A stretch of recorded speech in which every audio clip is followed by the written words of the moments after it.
Hola, buenas tardes a todos y todas. Bueno, a mí me tocó hablar de consumo problemático de sustancias. Es, en principio, bueno, separemos mi tema del tema anterior. Yo diría que hay un uso favorable de sustancias, que es lo que vienen haciendo con tanto esfuerzo la gente de Mama Cultiva y todas las asociaciones que hay en nuestro país en esa línea. Obviamente que lo que yo voy a hablar no tiene absolutamente nada que ver con lo que se plantea, creo que bien claro.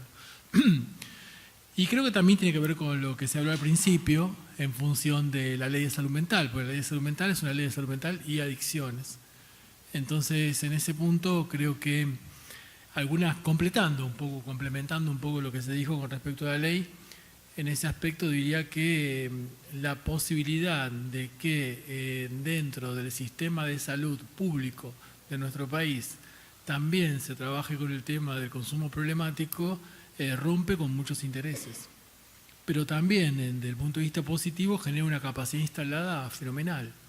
Es decir, ahí habría, en caso de aplicación de la ley, multiplicidad de lugares donde se pudiese atender el consumo problemático de forma ambulatoria, que también es bastante contradictorio con los tiempos que estamos viviendo, donde esta pérdida de derechos que estamos teniendo desde hace 2 años vuelven a plantearnos la internación, la captura, diríamos más en clave de la salud mental del estilo de Basaglia, como resolución.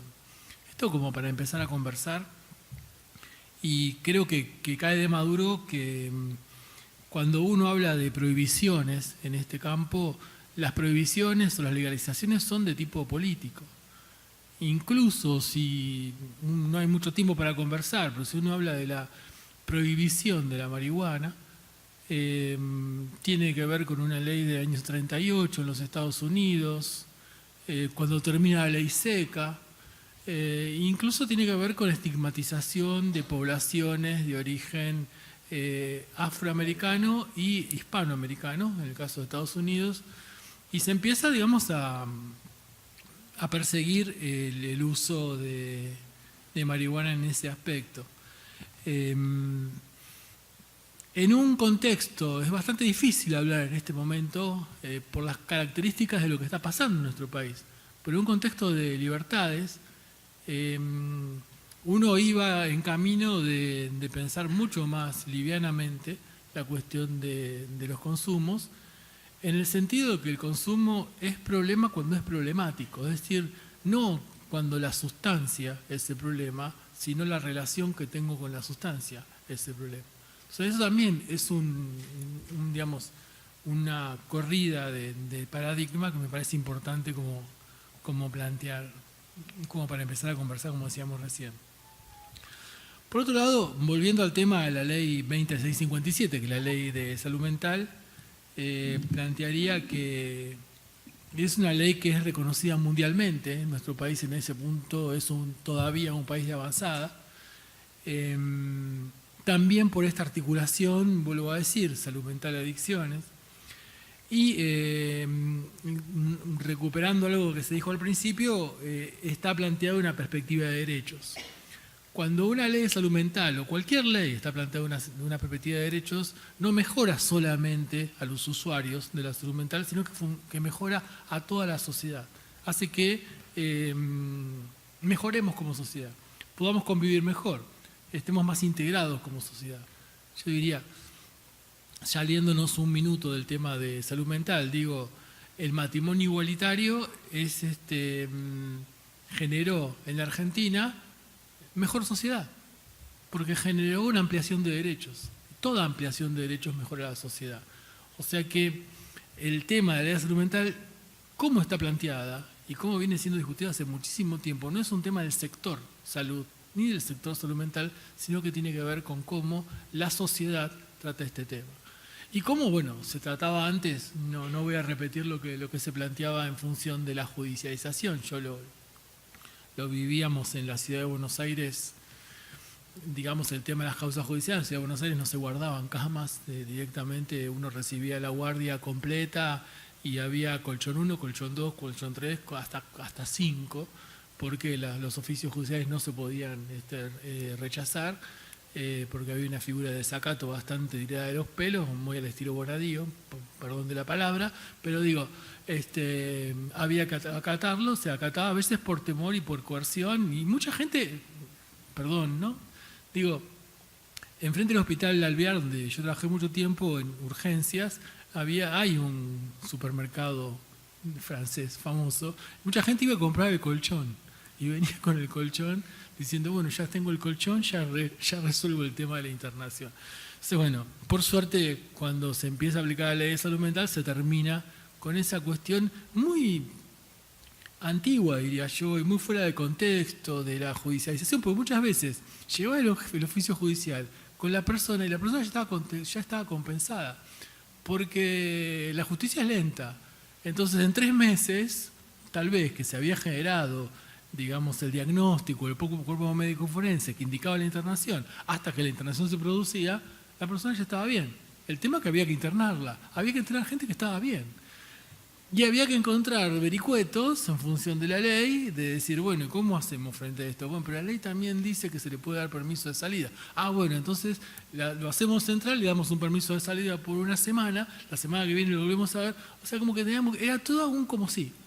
Entonces la ley rompe con todo eso y también, obviamente, como no quiero ser muy repetitivo con lo que ya se dijo, pero también sí, cómo el trabajo que están haciendo ustedes complica a la industria farmacológica, a la industria del medicamento, a las multinacionales del medicamento. El ejemplo que vos dabas recién del ANMAT, ¿no? Si hay una medicación psiquiátrica, justamente, que está en periodo de prueba, es mucho más posible que sea aprobada por el ANMAT que cannabis medicinal. Porque hay una cuestión capitalista, económica, comercial, que va a presionar para que esto se dé. Y esto es lo que vemos en los hospitales de salud mental, donde se hacen pruebas con consentimiento informado, pero sería muy raro que se hagan pruebas con consentimiento informado vinculados con el cannabis medicinal. Entonces, hay una discriminación también en ese sentido. Creo que también es bueno que lo discutamos y que lo veamos como sociedad en función de cómo el tema del cannabis medicinal todavía en la representación social, por lo menos desde mi punto de vista, está muy ligado. Por eso empecé así al uso de lo demoníaco, que sería la marihuana, que no es tan demoníaca como digamos, y sí se le puso ese mote o ese estigma. Desde ese punto de vista, plantearía también que cuando hablamos de consumo problemático de sustancias, nos preguntamos qué es. Y es una categoría, yo diría, novedosa, porque veníamos, si uno hace una historia rápida del tema de lo que hoy llamamos consumo problemático, empieza con la idea de toxicomanía, después se habla de drogadicción, se habla de farmacodependencia, se habla de drogadependencia y la última categoría es la de consumo problemático de sustancias. Todas las anteriores ponían el acento en la sustancia. Y vuelvo a decir lo que dije hace unos minutos, en esta categoría se pone el acento en la relación que se tiene con ella. O sea que se sale de lo médico-toxicológico como central y se pone el acento en lo social en función de lo que significa. Incluso desde el punto de vista de la política sanitaria, el concepto de consumo problemático de sustancias nos sirve para poner en tensión la conceptualización o la mirada abstencionista en tanto al tema de las adicciones o la perspectiva de derechos en tanto al tema de las adicciones. La mirada abstencionista, lo digo rápidamente, tiene que ver con que la idea de que si no hay drogas no hay adictos. Y eso es un absurdo total. Y es con esa teoría que hace 40 años que nuestro país viene yendo para atrás en este tema. No sé si soy claro, pero digo, es como que si a partir de las 0 horas de mañana no ingresara ninguna sustancia ilegal en la Argentina, se terminarían las adicciones. Es un absurdo total. Desde el sentido común destruye esa lógica abstencionista. Es como decir que la única manera de prevenir el VIH-Sida es no tener relaciones sexuales. Va en contra de toda lógica Lo que sí se sostiene cuando se sostiene el concepto de drogadicción, el concepto de toxicomanía, incluso el concepto de la ley de adicciones que está en vigencia en este momento, que hace punible, de vuelta al tema, hace punible la tenencia para uso personal, y que también demostró su fracaso en los últimos, desde el 89 para acá. Habría que hacer la cuenta de cuánto tiempo tiene de aplicación esa ley, que lo único que logró fue que los sectores más desfavorecidos, con menos capacidad de acceso a la justicia, sean los que vayan presos. Porque cuando esa ley se sancionó, hoy lo conversábamos, se sanciona con un concepto bastante ridículo, muy norteamericano, que es el concepto de último eslabón de la cadena. No sé si conocen eso, pero vale la pena mencionarlo por lo menos para distendernos. Digamos, el último eslabón de la cadena supone que si yo te detengo a vos, que estás consumiendo, vos me vas a decir quién te vendió lo que consumís. Entonces yo voy a ir a buscar a quién te vendió. Lo encuentro y después busco al mayorista. Después de encontrar al mayorista, busco al supermayorista, que sería tipo Macro, Diarco, no sé qué cadena. Y después de ese supermayorista encontraría al narcotraficante. ¿Cuántos narcotraficantes se encontraron con esta ley? Son muy pocos. Lo que más sancionó la ley fue la gente que tenía sustancias para uso personal. Pero también, ojo, que no hay una ingenuidad en esto. También eso tiene que ver con sistemas de coerción, con sistemas de control social, con sistemas de disciplinamiento sobre determinados sectores sociales. Tengamos en cuenta, ya que surgió el legislativo, que la ley anterior en drogas, la 2771, se votó durante la última etapa del último gobierno democrático, ya imbuida por las leyes que estaban cercanas a la doctrina de la seguridad nacional. ¿Qué hizo? Eso hizo, y digo esto porque estas cosas lamentablemente pueden llegar a volver, que un fallo de la Suprema Corte de Justicia de la dictadura militar diga que un joven con un cigarrillo de marihuana en el bolsillo atenta contra la seguridad nacional. ¿Qué cambia la ley del 89? Que atenta contra la salud pública. O sea que el espíritu sigue estando, como se mencionaba antes, el espíritu de la ley sigue estando presente. Por eso se demoniza tanto la cuestión del cannabis, y por eso me parece importante este tipo de encuentros, como para sacar los prejuicios, sacar la demonización y ver que, como dije al principio, todo esto es una fuerte construcción política. Si vamos a, como decía antes, bueno, ¿qué es la definición? Decíamos, se define por la relación en términos de duración, en términos de significado, en términos de construcción de identidad, en términos de cómo la sustancia genera una ruptura en la vida cotidiana, en el lazo social, en lo sociolaboral y en la ley. O sea, cuando nosotros decimos, esta persona tiene consumo problemático de sustancias, estamos diciendo todo esto. Es decir, que su relación con las sustancias le generó dificultades en su vida cotidiana, dificultades en sus relaciones sociales, dificultades sociolaborales y dificultades con la ley. Si pensamos esto, hay muy pocos adictos en la Argentina, cuando los medios de comunicación nos hablan de esto como un gran problema. Eso también es un tema de salud mental, porque a veces el uso es entendido como una puerta de apertura hacia la adicción. Nada más lejano de eso. Digamos, se puede, digamos, para que desde nuestro punto de vista, y también desde el punto de vista de la perspectiva que construye la ley, el consumo problemático implica de un síntoma de algo que le está pasando a una persona y que tiene factores predisponentes, condicionantes y desencadenantes. Entonces, no es fácil ser adicto. Hay que cumplir con muchos factores y obviamente eso implica un fuerte padecimiento. Y ese padecimiento merece ser escuchado, atendido, contenido dentro de un sistema de salud que tenga real accesibilidad y que no capture, que no sancione. Porque lo que predominó desde los 80 en nuestro país hasta la actualidad es el sistema de comunidades terapéuticas, que es un sistema de captura que va en contra de la ley de salud mental. También la ley de salud mental discute las comunidades terapéuticas como forma, digamos, de resolución del problema de las adicciones a partir de la internación. Fíjense cómo está en nuestro imaginario social la idea que el encierro resuelve. Y nosotros podemos dar fe de que el encierro no resuelve nada, complica aún más las cosas. Incluso los tratamientos vinculados con esta lógica, en general, son de perspectiva abstencionista, o sea, lo único que buscan es que la persona no consuma sustancias, no trabajan con los factores que hacen que el consumo se produzca, o la adicción se produzca, o el consumo problemático se produzca. Lo que hace que, si lo miramos desde el punto de vista estadístico, es un fracaso absoluto, pero es un gran negocio. Y hay fuertes asociaciones que tienen su poder económico y su poder político en este sentido.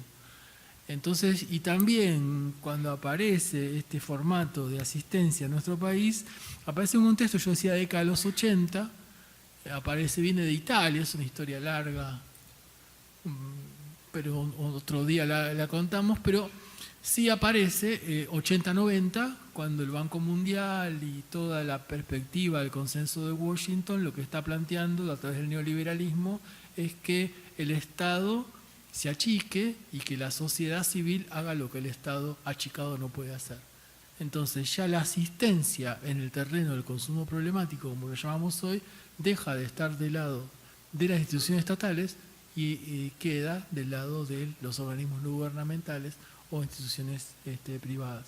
Parece que es un tema interesante para conversar y también como para plantearla, también diría de cómo las sociedades construyen su consumo problemático de sustancias.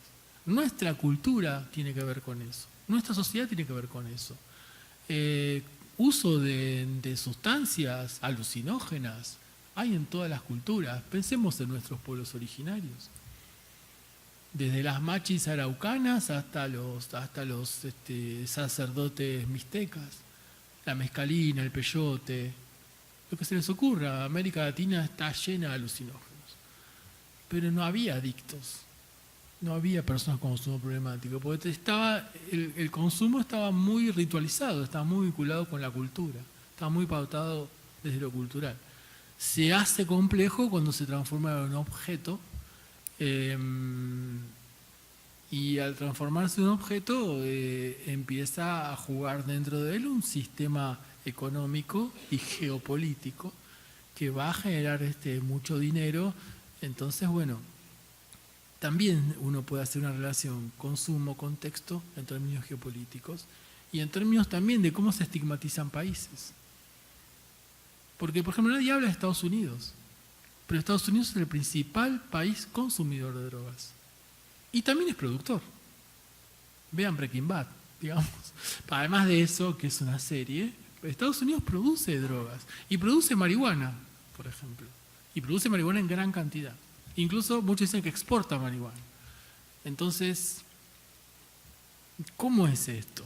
¿Por qué Estados Unidos no lo pensamos si pensamos en Colombia, en Bolivia o en Afganistán cuando pensamos en droga? Pero la heroína que se produce en Afganistán está en campamentos norteamericanos.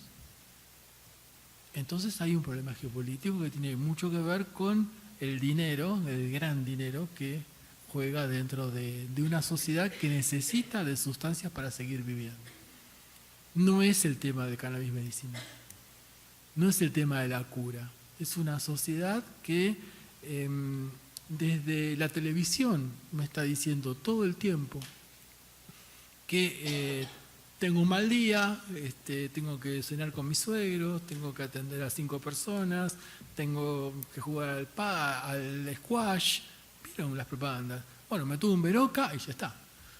O sea, la sustancia tiene en nuestra cultura, digamos, un contenido simbólico muy mediado por lo económico. Entonces, todo lo que no es económico no funciona. No funciona y menos cuando se restringe, se recorta la perspectiva de derechos. Hay avances, bueno, como se mencionó recién, ¿no? En Estados Unidos, Colorado también, ¿no? California, uno podría mirar un poco qué está pasando en Uruguay. Y yo creo que bueno, que esos son elementos y puntos a seguir y en los cuales podemos avanzar y tenerlos como horizontes. Pero básicamente vivimos una cultura que busca el exceso. Pero eso es un problema de cultura, no es un problema de sustancia. Vivimos en una cultura donde predomina el hedonismo. No es un problema de la sustancia, es un problema de la cultura. Incluso los contextos. Muchas veces quien ha hecho trabajo de campo y aparece, digamos, el tema de la pasta base, muchas madres dicen, intérnemelo porque si no me lo van a matar. Entonces el problema no es la sustancia, el tema es me lo van a matar.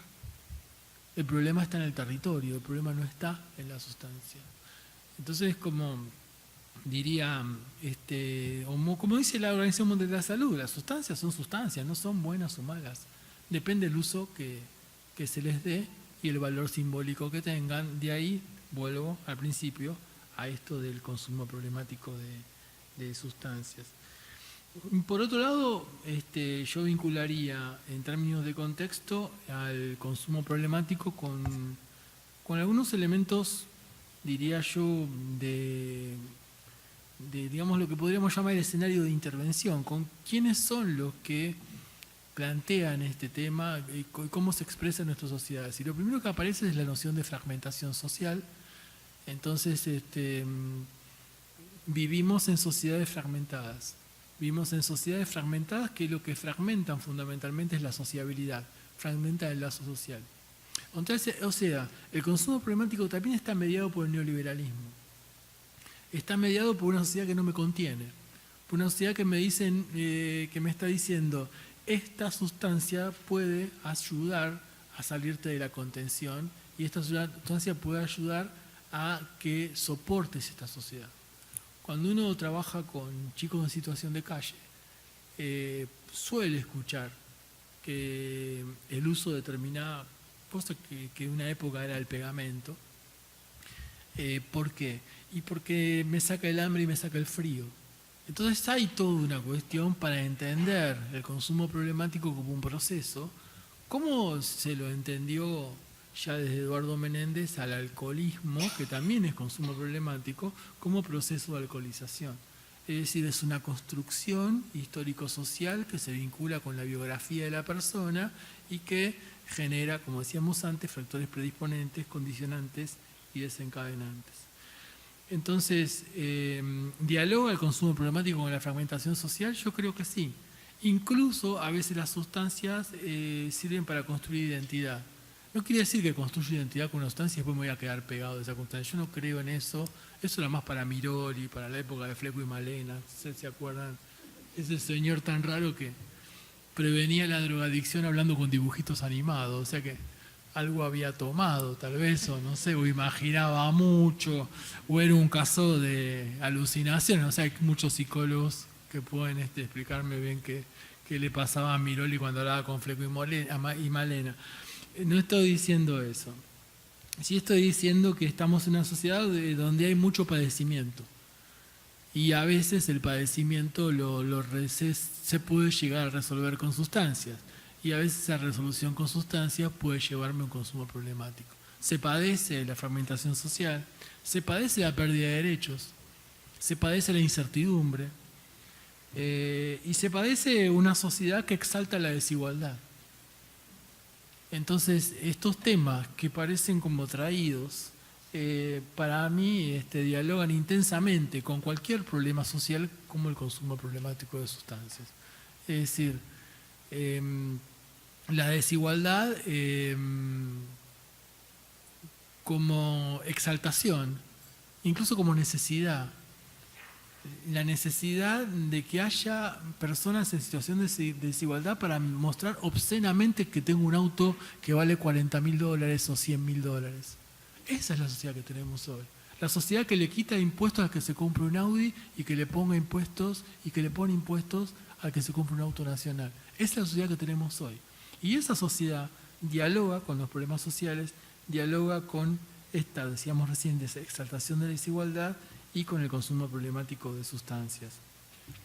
La ley de salud mental nos abre puertas desde el punto de vista que se planteaba antes, ¿no? Desde lo interdisciplinario, desde que hace falta distintos saberes.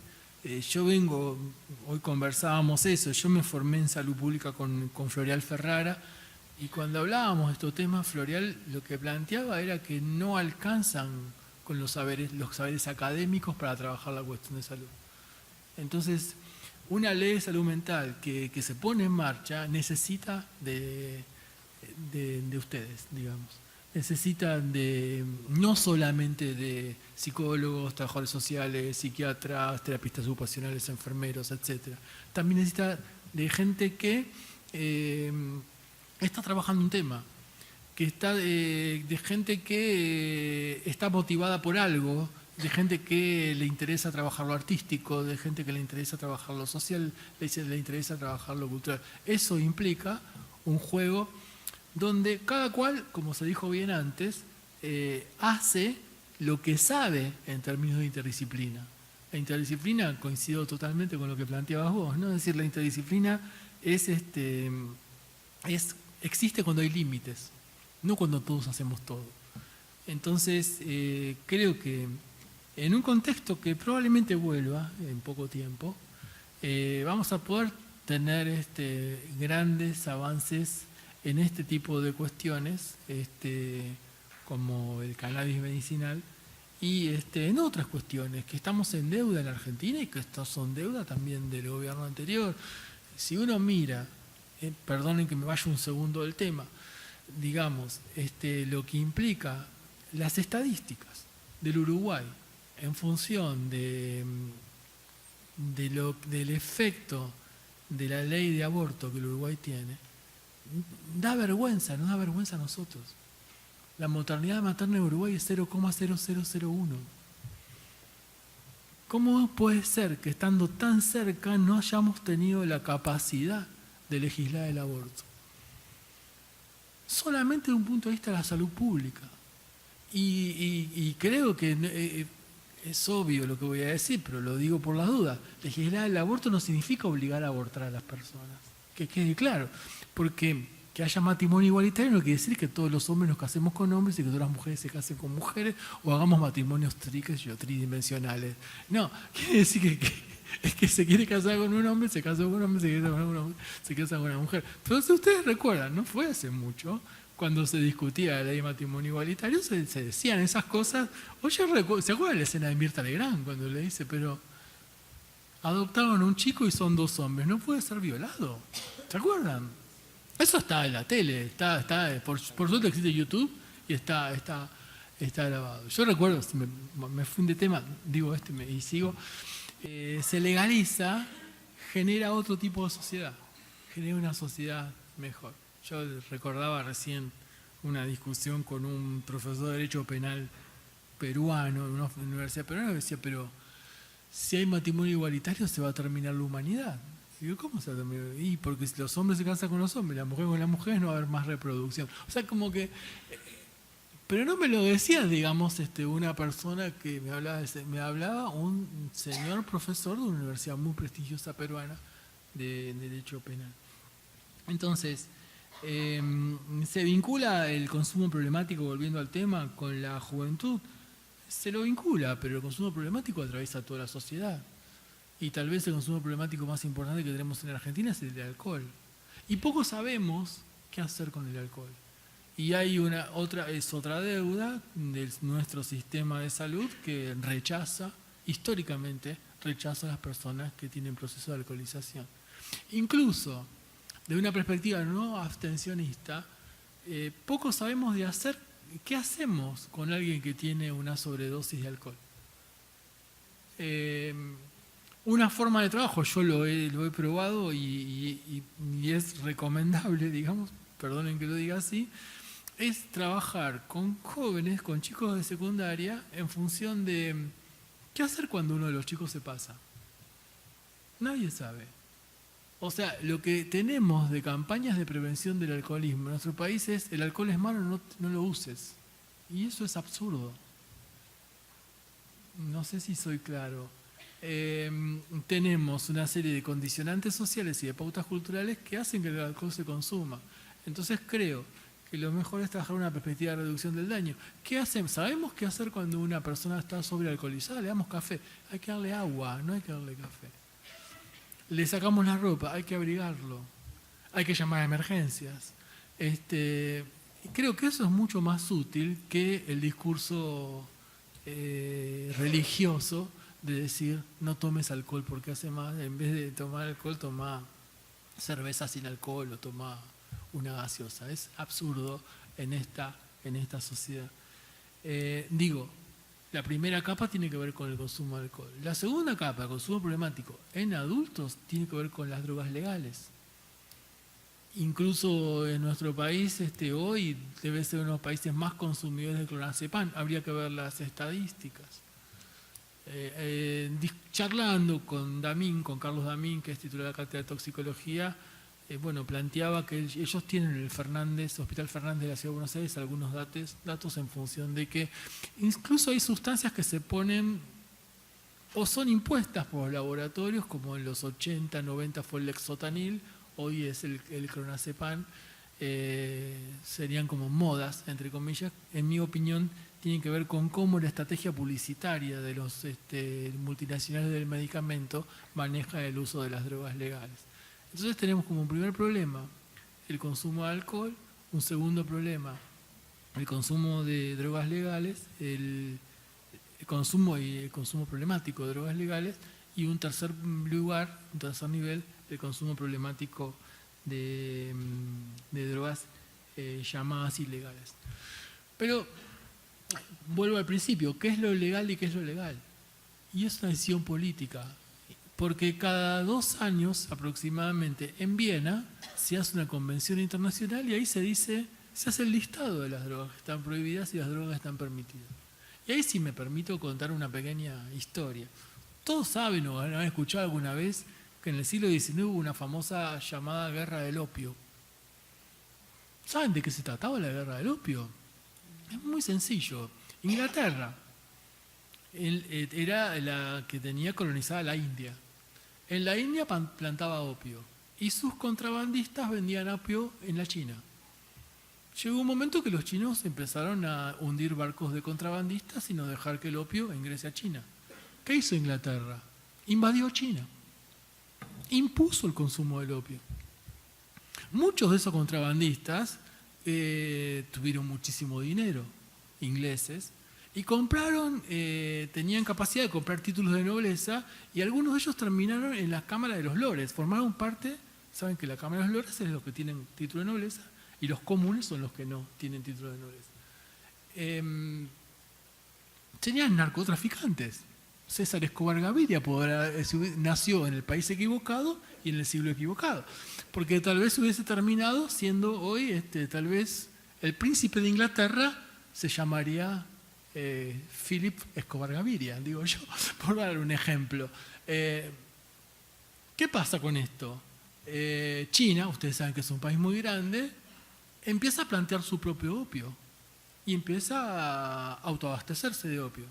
Entonces Inglaterra ya no tiene que venderle. ¿Qué pasa a los 2 años? La primera convención, que se llama justamente Convención del Opio, dice que el opio es nocivo para la salud, que hay que prohibirlo, etcétera, etcétera. Entonces, fíjense cómo hasta el opio, que es una sustancia que es bastante discutible desde el punto de vista toxicológico, se lo pone dentro de lo duro, digamos, no lo que te deja duro, sino de lo duro.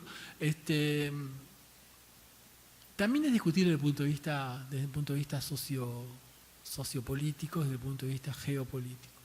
Incluso cómo las sustancias sirven como para, decíamos antes, estigmatizar poblaciones. Entonces, ¿necesitamos trabajar con consumo problemático? Obviamente sí. ¿Necesitamos políticas en ese sentido y en ese tema? Obviamente sí. ¿Necesitamos políticas que sean de orden de intervención más territorial? La última etapa del gobierno anterior intentó hacer eso a partir de la Cedronar, cuando la Cedronar deja de dedicarse a la persecución del narcotráfico y se dedica solamente a lo preventivo y lo asistencial, pero no llega a discutir el modelo de comunidad terapéutica, pero sí llega a darle una perspectiva mucho más, digamos, territorial, donde la intervención territorial se vinculaba más con lo sociocultural, etc. O sea que el consumo problemático es tratable, es un tema de salud, está dentro de la ley de salud mental y es tratable dentro de la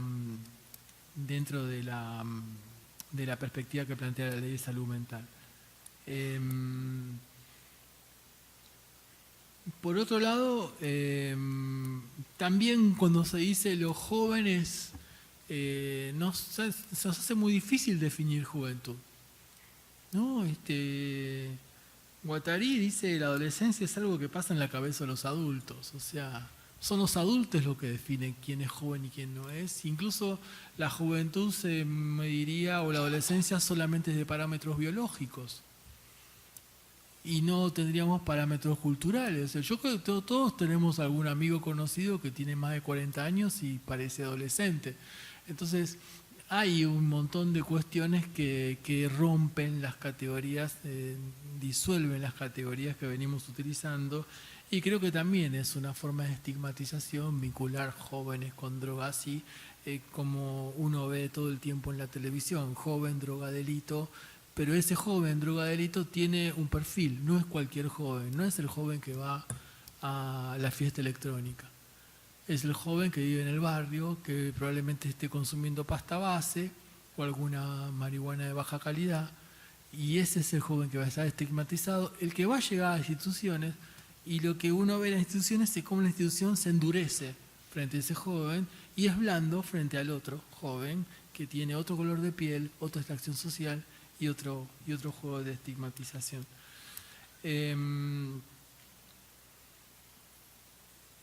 Algunas cuestiones que plantearíamos ahí, también creo que la ley de salud mental nos sirve como para pensar en la parte de consumo problemático también, que la salud no es un tema individual. Eso es un aporte de la ley de salud mental. La salud es un tema de la sociedad. No quiero decir social porque soy trabajador social. La salud es una construcción histórico-social. Es decir, como lo enseñan los sanitaristas latinoamericanos. Es decir, en una sociedad donde lo que aumenta es la represión, en una sociedad donde lo que se restringen son las libertades, es una sociedad que empieza a enfermarse. Y nos empezamos a enfermar cada uno de nosotros, nos enfermamos socialmente. Y empezamos a tener otro tipo de relaciones sociales, que son las que podemos ver hoy, cada vez más violentas, cada vez más ausentes, cada vez más en soledad, cada vez más en competencia, ¿no? Donde el lazo social se construye a partir de la lógica costo-beneficio. O sea que sin perspectiva colectiva no hay salud. Y la ley de salud mental nos habla de una perspectiva colectiva. Por eso es tan criticada por los defensores del individual. Y como diría Carrillo, ya que estamos en el centro Carrillo, no hay política sanitaria si no hay política social. Entonces, desde ese punto de vista también podemos pensar la salud mental enmarcada dentro de una política social. La salud mental es una política de salud. Si uno la separa analíticamente para estudiarla mejor, pero forma parte de una idea de salud integral. Entonces, creo que es importante implicarnos como sociedad, no solo en el consumo problemático de drogas y su solución, sino en mejorar la sociedad. Si logramos mejorar la sociedad, vamos a tener otras situaciones vinculadas con la salud mental y específicamente con este tema que está muy agrandado y que yo lo pondría 25º en la lista de problemas, por poner un número bien abajo, en los problemas que tenemos argentinos. Porque los argentinos, el principal problema que tenemos hoy es la desigualdad social, el hambre, la pérdida de derechos, una democracia que se nos va de las manos. Entonces, creo que si resolvemos eso, vamos a resolver mucho más el tema que puse arbitrariamente como número 25. Bueno, sé que es momento de redondear, así que bueno, muchísimas gracias por la invitación y disculpen si fui muy desordenado. Gracias.